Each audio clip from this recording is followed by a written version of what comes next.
Hello friends, আমার আরও একটি নতুন ব্লগে তোমাদের সকলকে জানাই স্বাগতম আর অনেক অনেক ভালোবাসা। তোমরা সবাই কেমন আছো? আশা করি খুবই ভালো আছো, আর আমিও ভালো আছি, আর আমরা বাড়ির সবাই ভালো আছি। তো টাইটেল থাম্বনেল দেখে তো তোমরা বুঝতেই পেরেছো যে আজকে কিসের ওপর ব্লগটা হচ্ছে। তো আজকে ব্লগটা হচ্ছে কীর্তনের সূর্য পূজার ওপর।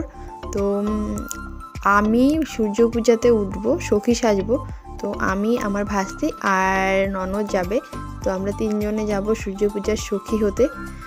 রাধাকৃষ্ণ থাকবে সেখানে অনেক সখী থাকে না, তো আমরা সবাই মিলে সেখানে থাকবো। তো সেই জন্যই আর কি আয়োজন চলছে বাড়িতে, অনেক কিছু নিতে হয়, প্রসাদ বানানো হচ্ছে।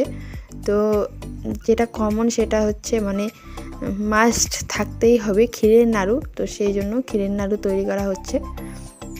তো নাড়ু বানিয়ে দিচ্ছে আমার শাশুড়ি মা আর মামিমা, মানে আমার জায়ের মা এসেছেন, তো ওনারা দুজন মিলে নাড়ু বানাচ্ছে। তো ক্ষীরের নাড়ু ছাড়া নাকি গোপাল সেবা হয় না, সূর্য পূজাতে ক্ষীরের নাড়ু দিতেই হয়, সেই জন্যই আর কি বানাচ্ছে। তো মা দেখো কত ছোট ছোট করে বানাচ্ছে, কারণ সবাইকে প্রসাদ দিতে হবে, তো সেই জন্য বলে কি ছোট ছোট করে না বানালে সবাইকে দিব কীভাবে, সেই জন্য ছোট করে বানানো হচ্ছে।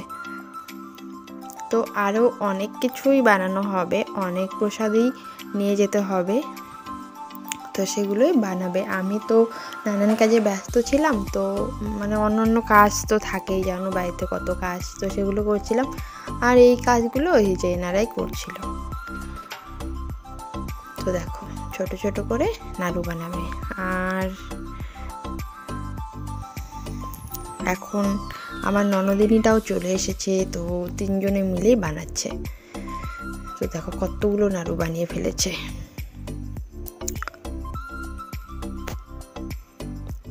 শুধু কিন্তু ক্ষীরের নাড়ু দিলে হবে না, তার সাথে না আরও অনেক আছে, চলো দেখাই আর কি কি।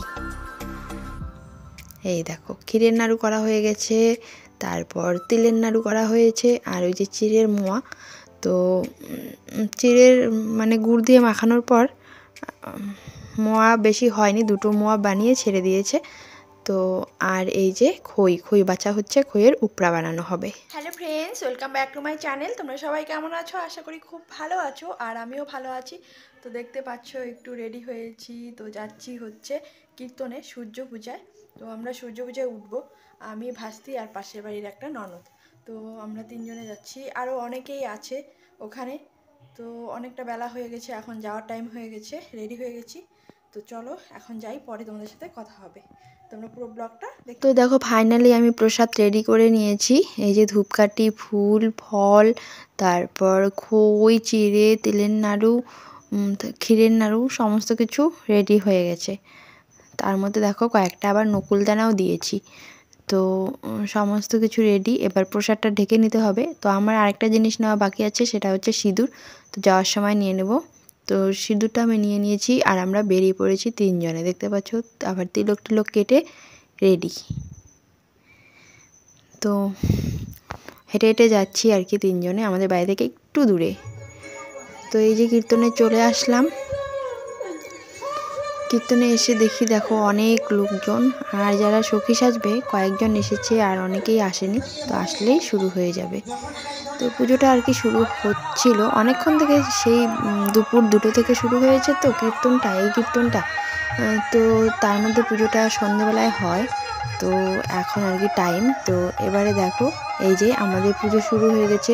তো আমরা পুজো মণ্ডপের মানে কীর্তনের চারিপাশ দিয়ে ঘুরছিলাম নাচতে নাচতে, প্রসাদের ডালা মাথায় করে নিয়ে তারপর নাচতে নাচতে ঘুরছিলাম। তো এইভাবে ঘুরতে হয়। তো দেখো এভাবে ঘুরে তারপর স্টেজে মানে 3 পাক ঘুরতে হয়, 3 পাক ঘোরার পরে তারপর কিন্তু স্টেজে উঠে বসতে হবে প্রসাদটা রেখে। তারপর পুরোহিত মানে যিনি কীর্তন করছেন পুরোহিত সাজবে, তারপর পূজা করবে, তারপর আবার রাধাকৃষ্ণকে নাচ করাবে, দোলাবে। তো অনেক কিছু ব্যাপার আছে কীর্তনের। তো তোমরা অনেকেই জানো, সবাই জানো মোটামুটি, যারা যারা কীর্তন শোনো, আর সবাই একটু না একটু কীর্তন শোনে, তো সবাই জানে সূর্য পূজার নিয়মটা। তো সেই জন্য আর কি সূর্য পূজায় এই যে দেখতে পাচ্ছ আমাকে, আমিও একটু একটু নাচ করছিলাম। তো আজকে সূর্য পূজা উঠলাম সখী সেজে। তো আমি আমার জীবনের প্রথমেই সূর্য পূজাতে উঠলাম, এর আগে আমি কখনো উঠিনি, তো এবারেই উঠেছি সূর্য পূজাতে। সূর্য পূজার অনেক গুণ আছে, ভগবানের নামের অনেক গুণ আছে, তোমরা তো সবাই জানোই, তাই না? ভগবানের নাম করলে অনেক গুণ পাওয়া যায়, সেই জন্যই আর কি সূর্য পূজা করছি।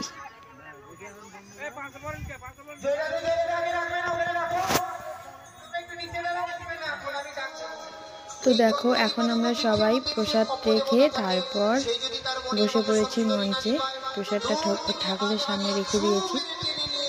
এখন কীর্তনিয়া দেখো একজনকে আবার কুটিলা বানিয়েছে, এখান থেকে আমাদের সখীগণের থেকে একজনকে কুটিলা বানিয়েছে, তো কীর্তন করছে। আর এখন সূর্য পূজা হবে, তো সূর্য পূজা হয়ে যাওয়ার পর তারপরে আবার প্রসাদ বিতরণ হবে, সিঁদুর খেলা হবে।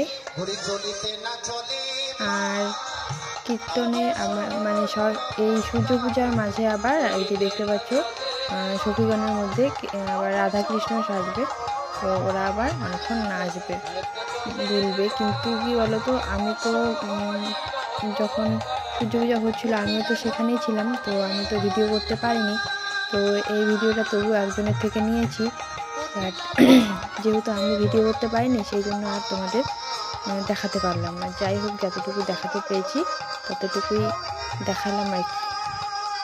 তো চলো তোমরা দেখতে থাকো।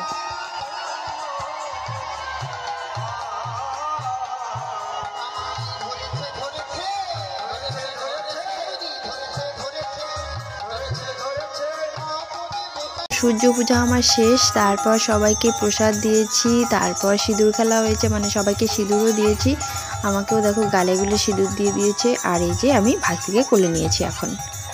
তো এরপর কীর্তন সূর্য পূজা শেষ করে তারপর মোটামুটি আরও অনেকক্ষণ কীর্তন শুনেছি, দেখতে পাচ্ছ কীর্তন শুনে প্রসাদ খেয়ে বাড়িতে আসতে আসতে অনেক রাত্রি, মোটামুটি 11টার দিকে বাড়িতে এসেছি, 11টা সাড়ে 11টা। তো তোমাদের যদি আমার ভিডিওটা ভালো লাগে অবশ্যই লাইক কমেন্ট শেয়ার করো, আর আমার চ্যানেলে নতুন হয়ে থাকলে চ্যানেলটিকে সাবস্ক্রাইব করে দিও। তোমরা ভালো থেকো, সুস্থ থেকো, দেখা হবে নেক্সট ব্লগে। আজকের মতন এই পর্যন্তই। আজকের ভিডিওটা কেমন লেগেছে অবশ্যই কিন্তু কমেন্ট করে জানাবে। তো দেখো সবাই কত সুন্দর কীর্তন করছে। টাটা।